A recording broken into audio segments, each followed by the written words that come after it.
안녕하세요. 오늘 생활법률교육을 맡게 된 저는 법무법인 유한 소속의 이강재 변호사라고 합니다.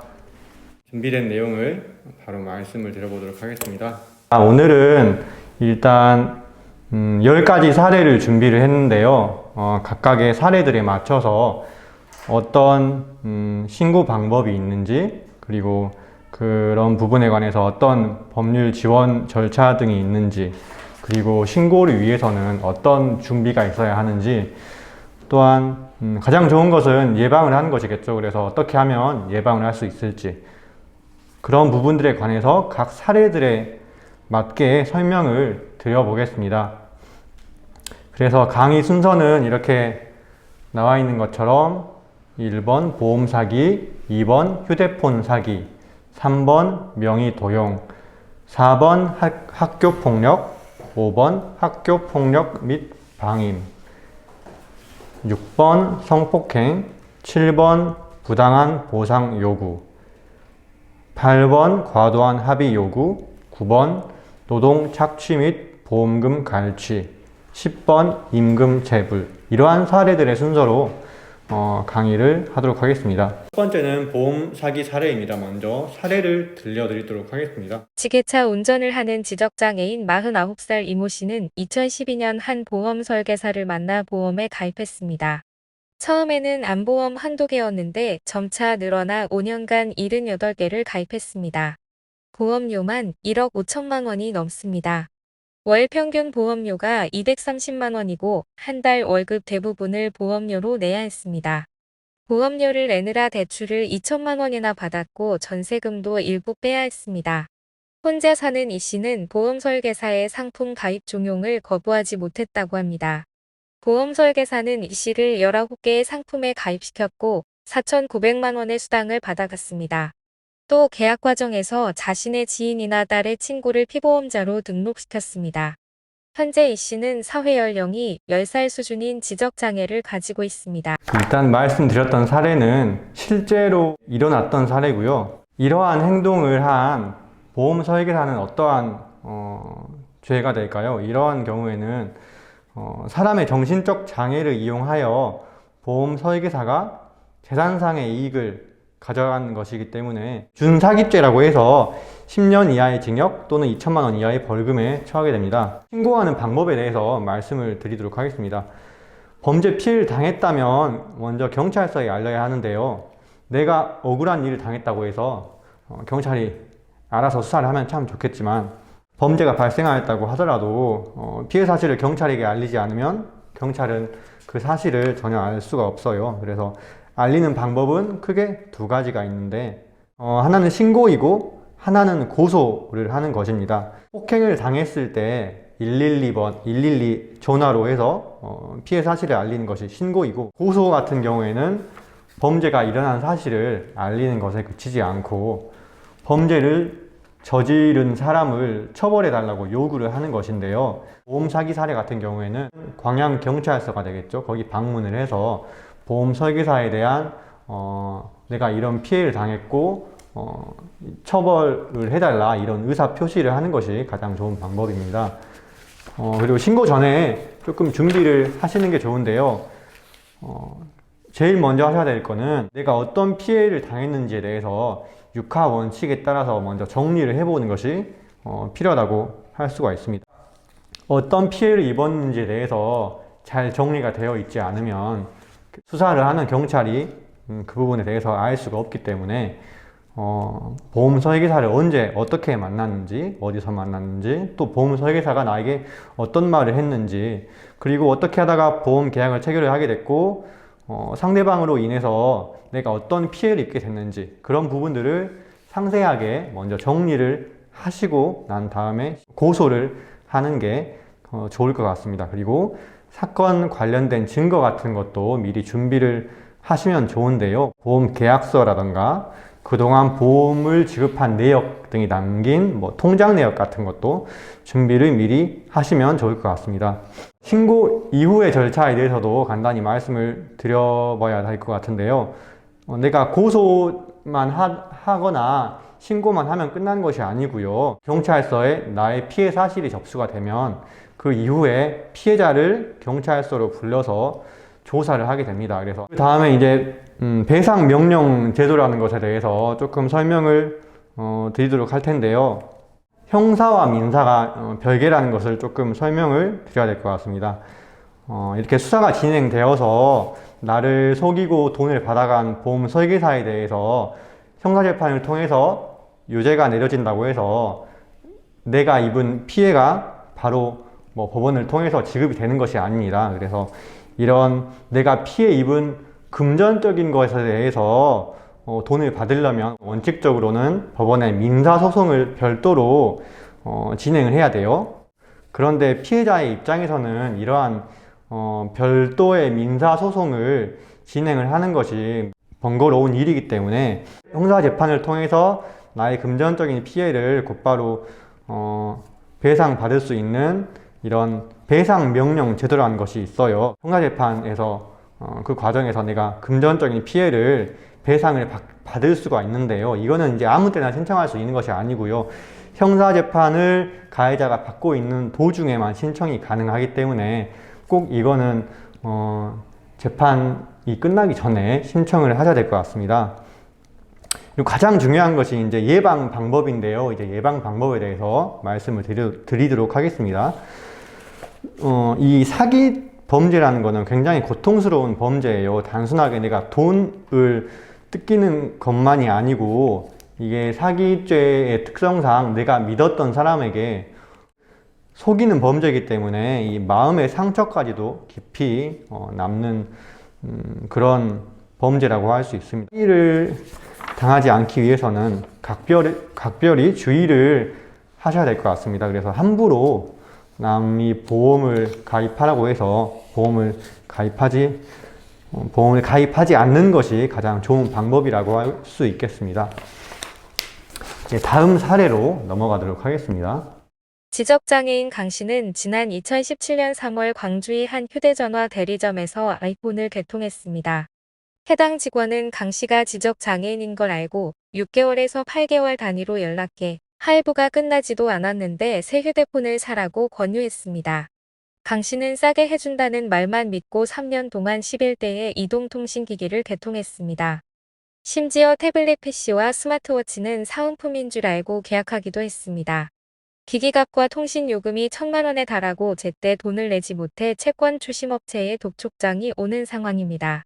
첫 번째 사례인 보험 사기와 비슷한 사기 사건이라고 할 수 있는데요. 이것 역시 사람의 정신적인 장애를 이용해서 휴대폰을 판매하는 사람이 재산상 이익을 가져가는 것이기 때문에 준사기죄가 성립한다고 할 수 있고요. 신고 방법 역시 첫 번째 사례인 이 보험 사기 사례와 마찬가지로 경찰서에 신고 또는 고소를 하면 됩니다. 신고 방법이나 그런 부분은 동일하기 때문에 사기 예방을 하는 방법에 대해서 좀 더 추가로 설명을 드려보려고 해요. 제일 중요한 것은 계약서를 꼭 제대로 읽어보고 서명을 하는 것이 좋다고 생각을 해요. 그리고 계약서에 모르는 내용이 있으면 꼭 상대방에게 그 내용을 물어보도록 해야 합니다.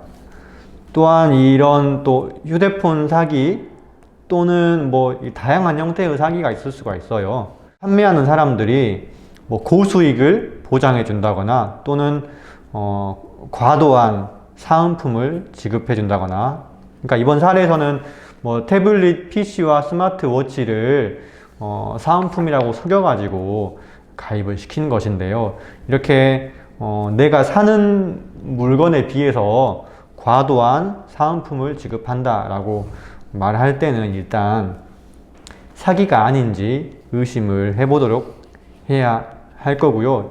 그리고 조금 더 이제 좀 거칠게 표현을 하면 사실 이렇게 나에게 과도한 사은품을 준다거나 고수익을 보장한다고 하면 100% 사기라고 생각을 하는 게 오히려 좀 더 안전할 것 같아요. 또한 이 계약서에는 서명을 하거나 도장을 찍게 되면 그 자체로 효력이 발생하기 때문에 함부로 계약서에 서명을 먼저 하거나 도장을 먼저 찍지 말고요. 무조건 계약서를 먼저 읽어보는 것이 필요합니다. 다음으로는 명의도용 사례에 대해서 설명을 해드리도록 하겠습니다. 유 씨는 지적장애 3급의 장애 정도가 심한 장애를 가지고 있습니다. 유 씨의 언니는 동생의 장애 상태를 이용하여 10년 전 주민등록증을 가지고 대출을 받아 모두 자신이 사용하였습니다. 그 이후 언니와는 연락이 끊겼는데 대출기관으로부터 비톡촉을 당하고 있고 현재는 신용불량자가 되었습니다. 사례의 경우에는 유 씨의 언니는 무단으로 유 씨의 명의를 도용을 해서 대출 관련된 서류를 작성을 했어요. 이런 경우에는 그러니까 위조사문서 행사죄가 성립을 하게 되는데요. 이것 역시 이제 형사처벌을 받는 형법상에 규정된 범죄이기 때문에 전에 말씀드렸던 사기죄와 동일하게 경찰서에 피해를 받았다라고 신고를 하시면 됩니다.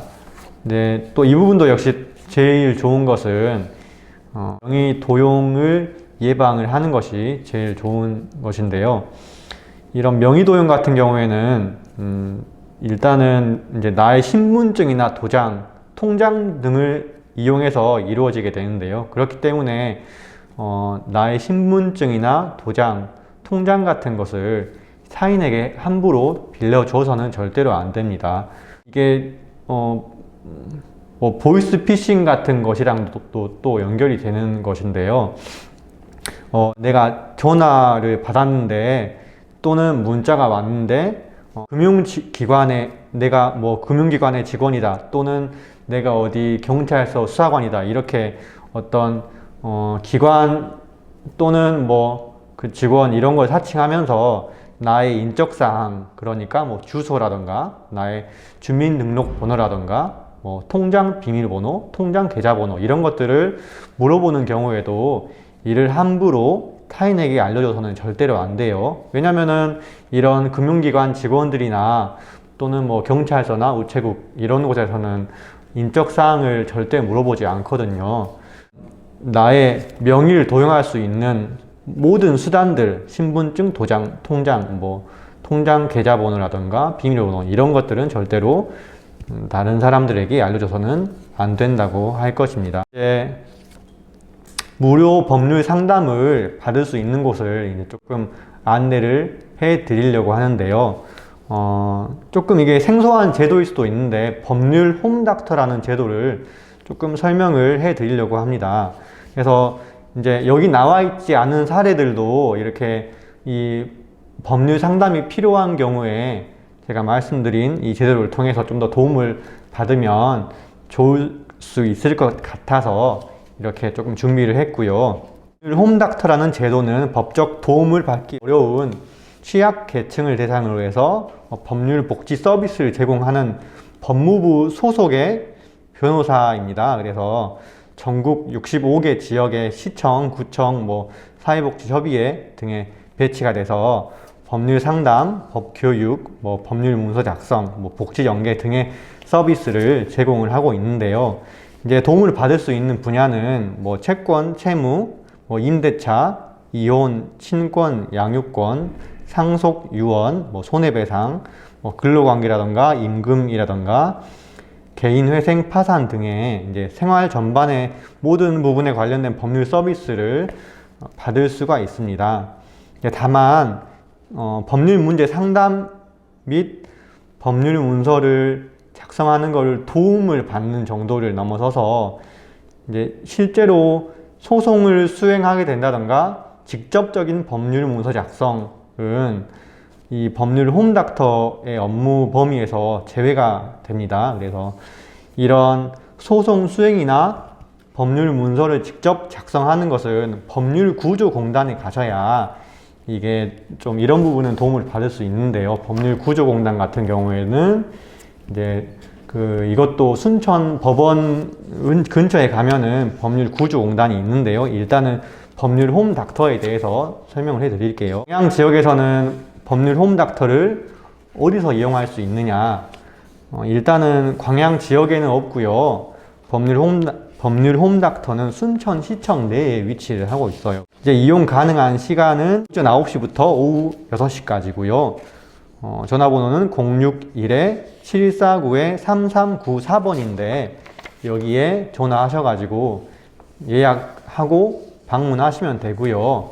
간단한 법률 문제 같은 경우에는 전화를 통해서도 법률 상담이 가능하기 때문에 필요한 경우에는 여기에 전화를 하셔가지고 도움을 받으시면 될 것 같습니다. 다음으로 학교폭력 사례에 대해서 하도록 하겠습니다. 유민이는 뇌병변 5급의 장애 정도가 심하지 않은 장애를 가지고 있습니다. 2017년 부모님을 따라 이사를 하면서 B학교로 전학을 오게 되었습니다. 전학을 간 다음 날부터 또래 친구들로부터 폭력을 받기 시작했습니다. 운동장 골대 옆에 앉아 있으면 또래 친구들이 축구공으로 가격해 온 몸에 멍이 들었고 짓궂은 장난과 골탕 먹이기가 매일매일 지속되었습니다. 가해 학생들은 유민이가 걷다가 넘어지는 등 걸음걸이가 불편한 모습을 흉내내거나 화장실에 들어가지 못하도록 문을 안 열어주고 신체와 관련된 모욕적인 발언을 쏟아냈습니다. 2명의 동급생이 유민이는 지속적으로 괴롭혔고 나머지 4명은 그 모습을 모두 지켜보았습니다. 가해 학생들은 운동장과 주차장에서 유민이를 주로 괴롭혔고 도망가는 유민이를 교실까지 쫓아와 괴롭히는 행동을 중단하지 않았습니다. 네, 이거는 이제 학교폭력 사례인데요. 먼저 학교폭력이 뭔지에 대해서 설명을 해드려야 될 것 같아요. 학교폭력이라는 것은 먼저 신체적인 폭력이 있을 수도 있고 언어적인 폭력이 있을 수도 있고 관계적인 폭력이 있을 수도 있어요. 그래서 신체적 폭력이라고 하면 신체에 해를 가하는 거, 때리거나 밀치거나 그런 것들이 있을 수 있고요. 언어적 폭력이라고 하면은 놀리는 거, 욕하고 또는 모욕을 하고 그런 것이 있을 수도 있고요. 관계적 폭력, 이것도 이제 어린 친구들 사이에서도 많이 나타날 수가 있는데요. 소외시킨다거나 무시한다거나 또는 하여튼 또래들에 대해서 따돌림이 일어나는 건 또 관계적 폭력이라고 할 수 있고요. 그런 거 이외에도 이게 피해자 입장에서 봤을 때 어떤 내가 고통을 느꼈다 또는 인격적으로 침해를 느꼈다 그런 것, 이 모든 유형이 다 학교 폭력이라고 할 수가 있어요. 그래서 그냥 다른 사람의 몸과 마음에 상처를 주는 모든 말과 행동이 학교 폭력에 해당한다고 할 수 있습니다. 정당방위로 이러한 학교 폭력을 대응할 수 있는지에 대해서 말씀을 드려볼게요. 누가 나를 폭행을 하려고 한다 이러면 당연히 피하는 게 제일 먼저일 건데요. 하지만 내가 이런 상황을 피하려고 하는데 계속해서 상대방이 나를 공격을 한다고 하면 사람은 당연히 적극적으로 반격을 할 수밖에 없겠죠.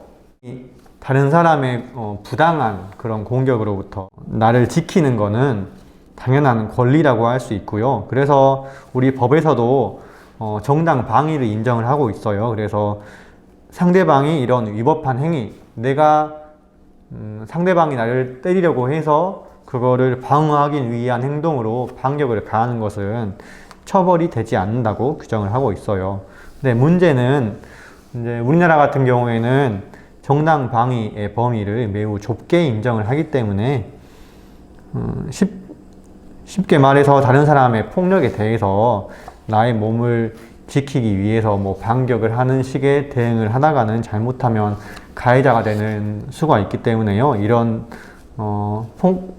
폭력 행위에 대해서 반격을 하는 식으로 대응을 하는 것은 조금 그게 어쩔 수 없는 정도에 이르렀을 때는 그렇게 해야 되지만 이제 원칙적으로는 그렇게 하면은 조금 위험할 수도 있다는 것을 말씀을 드려야 될 것 같아요.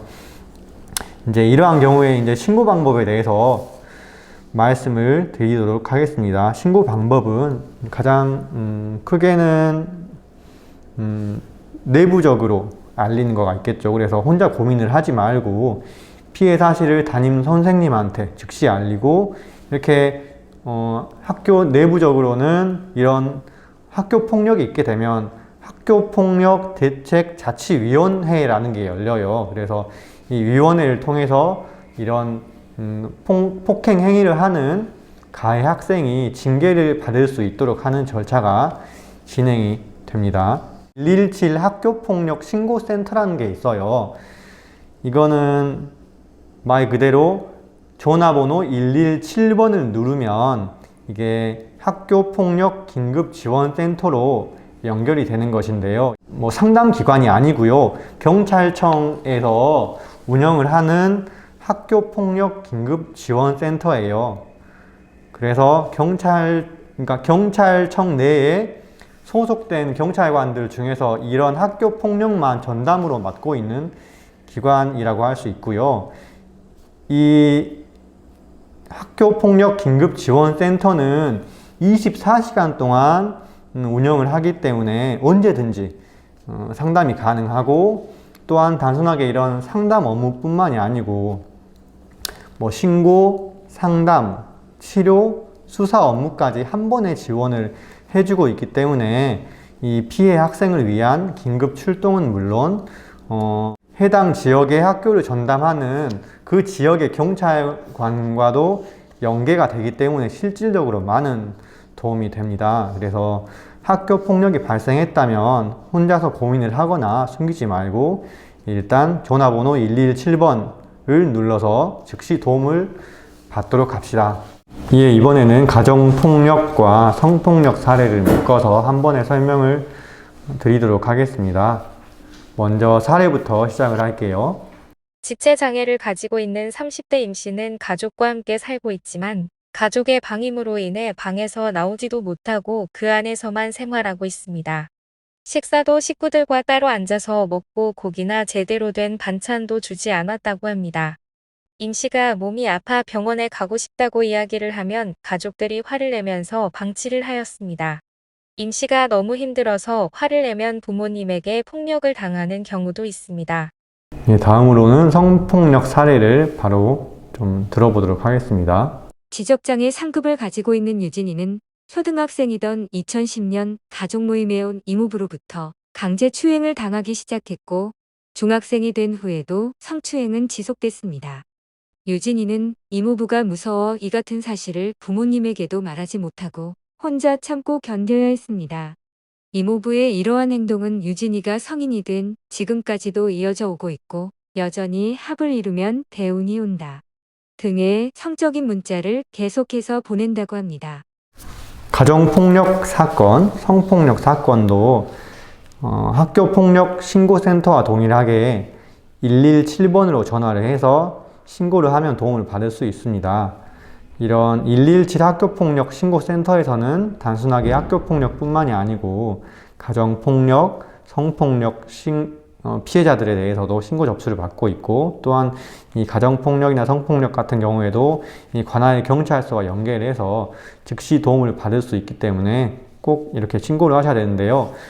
이런 학교폭력, 가정폭력, 성폭력 사건의 특징이 뭐냐면요. 이제 통상 이런 경우는 내가 아는 사람을 통해서 피해가 일어나기 때문에 곧바로 신고를 하지 않거나 또는 이 피해 사실을 계속 이제 숨기는 경우가 많아요.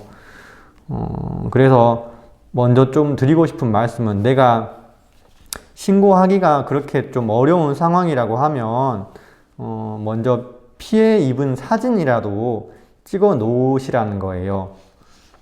왜냐면 이게 이런 뭐 폭력 사건들은 또 미리 증거를 남겨놓지 않으면 나중에 그것을 나의 피해 입은 사실을 증명하기가 곤란한 경우가 많거든요. 그래서 미리 사진이라도 좀 찍어 놨으면 좋겠어요. 그렇지만 이제 가장 좋은 것은 이런 학교폭력, 가정폭력, 성폭력 사건들은 곧바로 신고를 하는 것이 가장 좋습니다. 왜냐면은 이런 가정폭력, 성폭력, 학교폭력 사건들의 특징은 또 계속적으로 일어난다는 것이에요. 그래서 내가 신고하는 것에 의미가 있는 게 아니고 추가적인 피해를 방지하기 위해서도 곧바로 신고를 하는 것이 좋고요. 또한 이런 폭력 사건들은 수사기관, 그러니까 이런 사건들을 수사를 하는 수사기관의 입장에서도 즉시 신고가 되어야만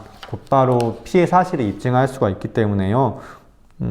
반복해서 말씀을 드리지만 이런 학교폭력, 가정폭력, 성폭력 사건들은 일어났다면 참지 마시고 곧바로 117번을 눌러서 신고를 하는 것이 좋겠습니다. 또한 이런 117번 센터는 단순하게 신고의 목적뿐만이 아니고 언제든지 상담 업무도 하고 있기 때문에요.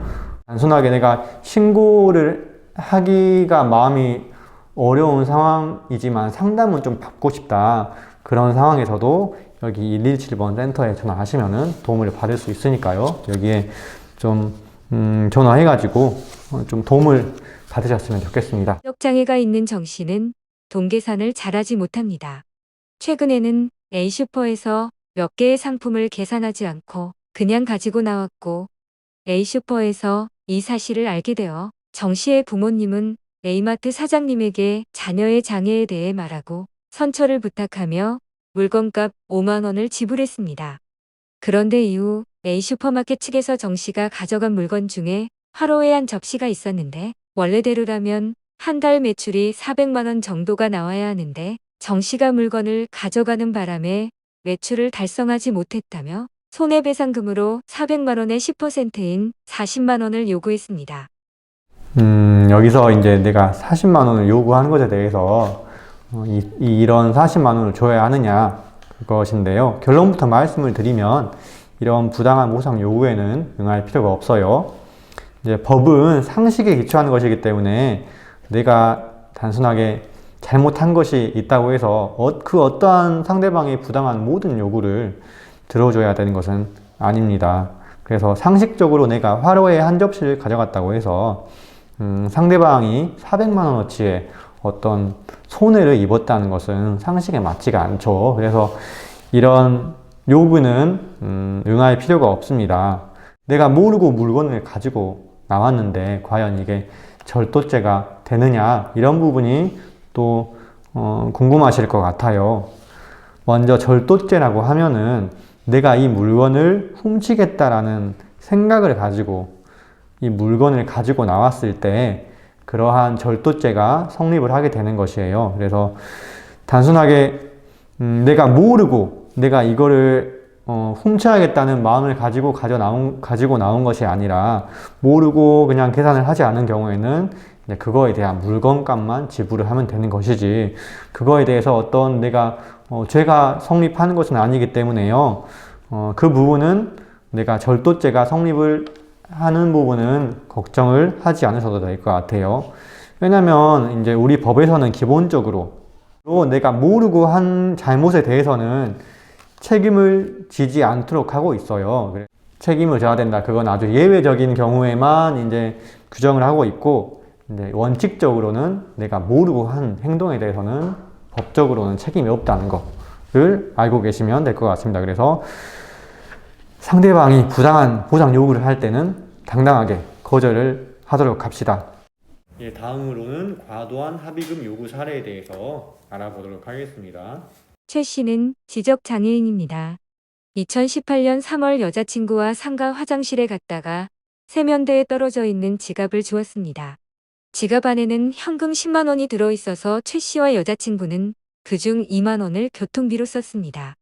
지갑을 가지고 집에 갔는데 불안한 마음에 다음날 바로 상가로 다시 가서 지갑을 주운 화장실 옆 커피숍 사장에게 화장실에서 지갑을 주웠다며 건네줬습니다. 커피숍 사장은 지갑 주인이 이미 경찰서에 고소를 한 상태라며 조사를 받으라고 알려줬습니다. 최 씨는 그 후 점유물 이탈 횡령죄로 경찰 조사를 받았습니다. 1개월 후 최 씨는 아르바이트비를 받아서 지갑 주인에게 교통비로 썼던 2만 원을 돌려주고자 연락을 했습니다. 그런데 그때부터 지갑 주인은 최 씨에게 정신적 피해 보상 및 합의금으로 돈을 요구하기 시작했습니다. 처음에는 10만 원을 주라고 했고 다음 달에 15만 원을 보내라며 앞으로 본인이 연락을 하면 바로 돈을 보내줘야 한다고 했습니다. 그러면서 12월까지 매달 본인에게 30만 원씩을 계좌로 보내라며 만약 돈을 주지 않으면 경찰에 이야기해서 교도소에 보낼 거라고 협박을 했습니다. 예, 먼저 이 사례 같은 경우에는 최 씨도 조금 잘못한 부분이 있어요. 그래서 이 부분에 대해서 먼저 설명을 하도록 하겠습니다. 이렇게 떨어진 물건을 함부로 주워가면은 점유이탈물 횡령죄라는 것이 성립을 할 수가 있는데요. 누군가 이제 지갑을 놔두고 간 것을 주워서 사용을 하면 이러한 형법상의 점유이탈물 횡령죄라는 게 성립을 하게 돼요. 쉽게 말하면 누가 잃어버린 물건을 이 사람이 이거 잃어버렸으니까 내가 마음대로 주워도 되겠지 이렇게 생각을 하면 안 되고 이제 죄가 성립한다는 뜻입니다. 그래서 이런 경우에는 내가 물건을 뭐 가게 안에서 물건을 주었다 또는 뭐 지갑을 주었다 이런 경우에는 곧바로 가게 주인에게 알리고 이를 가게 주인한테 맡기는 것이 가장 좋은 방법이라고 할 수 있겠습니다. 네, 그래서 종종 개인적으로 내가 이 주인을 찾아주겠다고 물건을 이제 누가 떨어진 물건 또는 어디 떨어져 있는 핸드폰을 가지고 내가 이거 주인을 찾아줘야지 하고 이제 집에 가져가는 경우가 있는데요. 이런 경우에도 문제가 조금 생길 수가 있어요. 이게 이제 어떤 경우에 문제가 생기냐면요.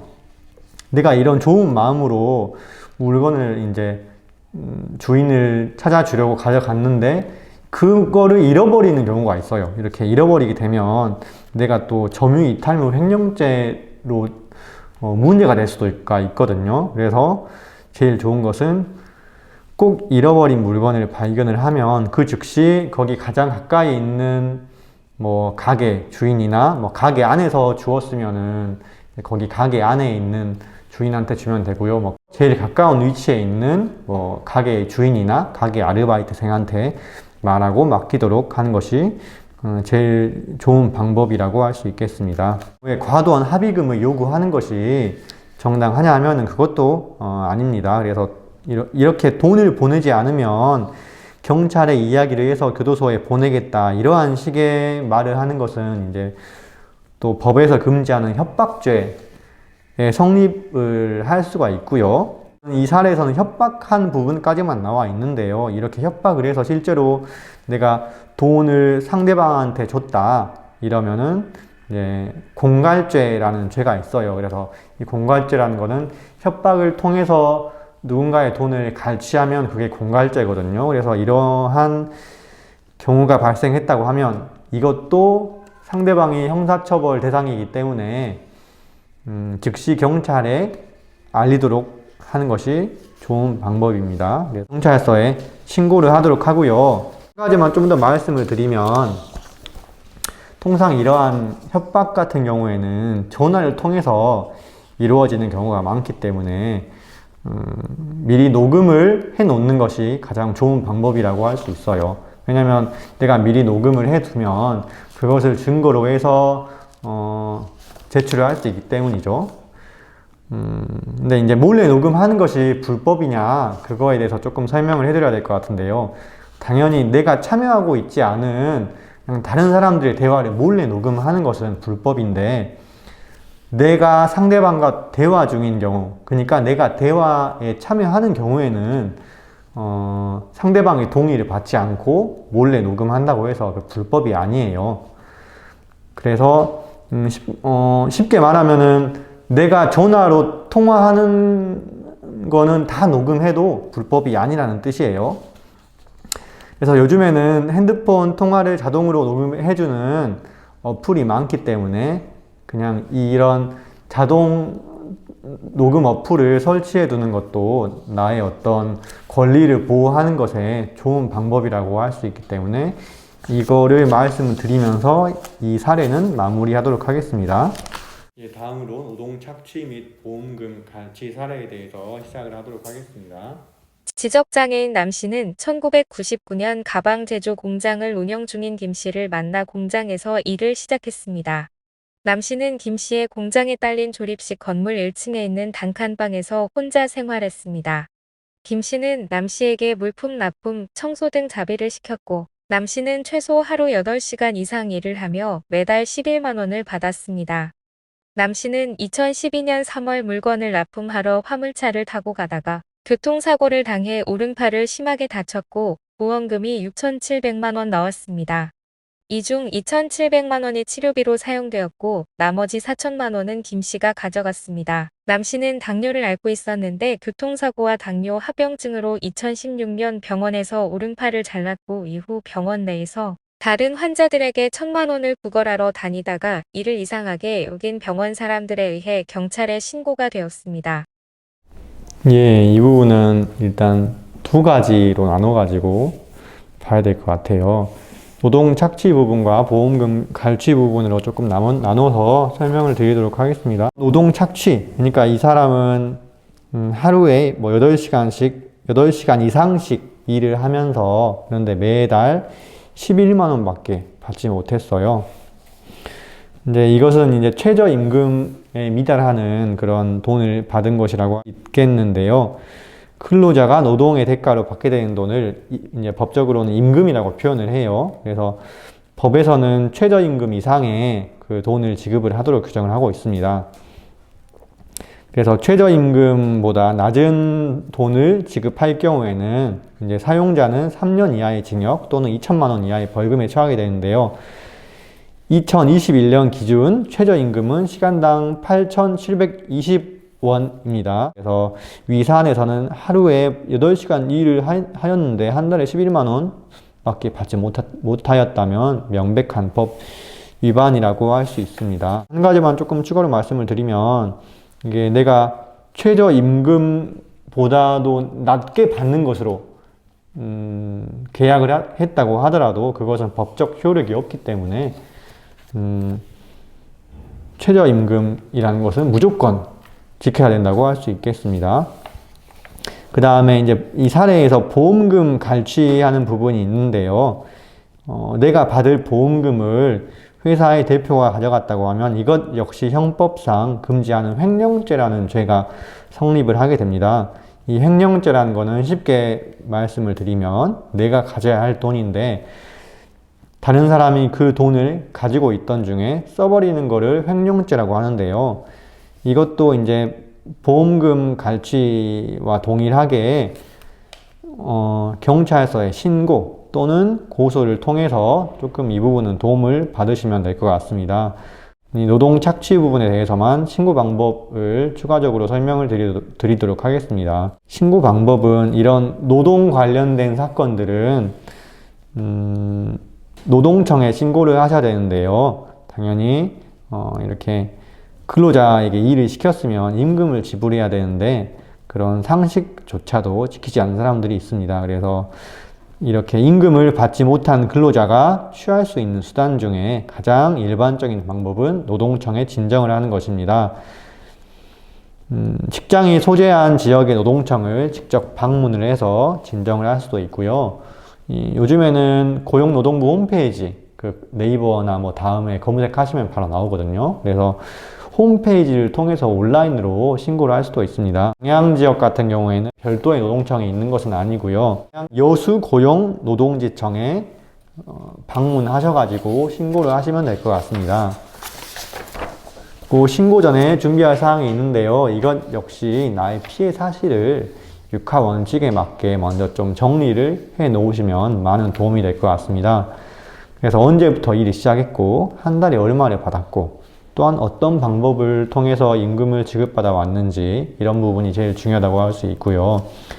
그 다음에 가장 중요한 것은 내가 몇 시부터 몇 시까지 하루에 어떤 업무를 하였는지에 대해서 조금 미리 정리를 해 놓으시면 좀 더 내가 받은 피해에 대해서 도움을 더 많이 받을 수 있습니다. 그래서 신고를 할 때 이러한 나의 시간과 업무 내용이 적혀 있는 근로계약서가 가장 중요한 서류라고 할 수 있어요. 그래서 이 예방하는 방법도 똑같은데요. 노동 관련된 노동 착취라던가 뭐 임금 체불이라던가 부당 해고라던가 그런 모든 노동 관련된 문제에서 가장 기본이 되는 것이 근로계약서라고 할 수 있기 때문에 근로계약서를 꼭 작성하도록 하는 것이 나의 이러한 예방과 더불어서 피해가 입었을 때 도움을 받는 것 두 가지에 모두 다 해당을 한다고 할 수 있습니다. 그래서 근데 이제 지금도 사업자 쪽에서는 근로계약서 작성 자체를 거절하는 경우가 많은데요. 꼭 근로계약서를 작성을 받는 것이 좋습니다. 그 다음에 작성만 하면 안 되고요. 작성을 하고 나서 꼭 한부를 복사를 해서 집에 보관을 하도록 하는 것이 가장 좋은 방법이라고 할 수 있겠습니다. 그리고 마지막으로 근로계약서를 작성을 할 때는 나의 근로 시간과 휴게 시간, 그리고 내가 한 달 동안에 받는 월급 등이 얼마로 기재가 되어 있는지 그런 부분을 모두 확인을 하고 서명을 하는 것이 중요하다고 할 수 있겠습니다. 예, 마지막 10번째 임금 체불 사례에 대해서 이제 말씀을 드리도록 하겠습니다. 송 씨 부부는 청각장애를 가지고 있습니다. 아내와 같이 기사에서 7년간 성실하게 일을 하였지만 한 번도 임금을 받지 못했습니다. 비사의 대표는 송 씨의 아내가 밥만 주고 일만 시켜주십시오 라고 해서 이에 대해 구두계약을 했고 다시는 고용 의사가 전혀 없었는데 송 씨 부부와 그냥 와서 일을 한 것이라 절대 임금을 줄 수 없다고 주장하고 있습니다. 방금 말씀드렸던 노동 착취 사례에 이어서 이제 임금 체불 사례인데요. 이것도 동일하게 임금 체불 사건 같은 경우에도 직장이 소재한 지역의 노동청을 직접 방문해서 신고하는 방법도 있고 고용노동부 홈페이지를 통해서 온라인으로 신고를 하는 방법도 있습니다. 그래서 직접 방문 신고를 하고자 한다면 여수 고용노동지청에 가셔가지고 신고를 하시면 됩니다. 근로계약서가 작성되지 않았다고 해서 임금을 받지 못하는 것은 아닙니다.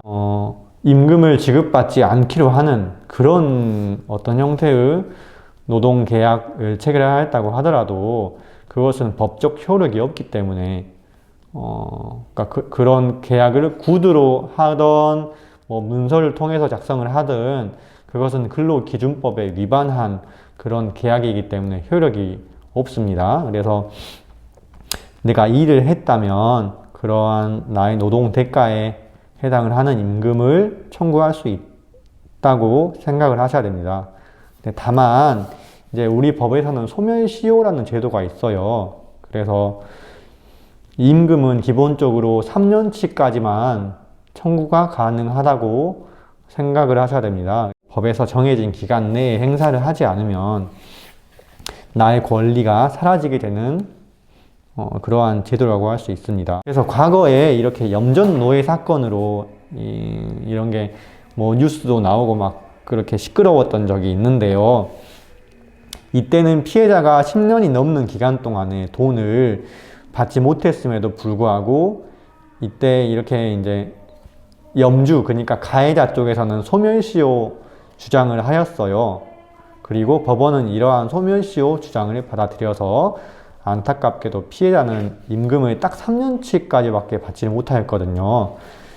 그래서 개인적으로는 이런 장애인 노동 착취 사건에서는 소멸시효에 관한 규정이 적용되지 않는 것으로 그렇게 법이 바뀌어야 된다고 생각을 하는데 아직은 계속적으로 이런 법이 바뀌어야 된다는 공론화는 되는데 바뀌고 아직까지는 3년치까지밖에 청구를 할 수 없는 것으로 되어 있기 때문에요.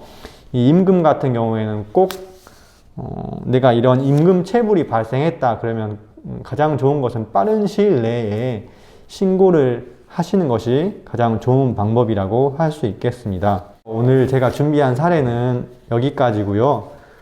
조금 도움이 되셨으면 좋겠는데요. 여기 나와 있는 사례에 대해서 말씀을 드린 것처럼 내가 이러한 피해를 당했다고 하면 일단 가장 중요한 것은 즉시 신고를 하는 것이고요. 또한 여기 나와 있지 않은 사례들이 있다. 또는 내가 어떤 여기 나와 있지 않은 사례인데 뭔가 부당한 일을 당했다 그러면은 일단은 뭐 피해 사실을 어떤 방식으로든 뭐 경찰서에 신고를 하시든 주변 사람들한테 알리든 꼭 다른 사람들을 통해서 도움을 받으셨으면 좋겠고요. 이게 부당한 일을 당했을 때는 꼭 나의 권리를 주장을 해서 도움을 받을 수 있는 그런 생각을 가지고 앞으로도 쭉 본인의 권리를 쟁취하면서 살아가셨으면 좋겠습니다. 그래서 이상으로 저의 강의를 들어주셔서 참 감사합니다. 마치겠습니다.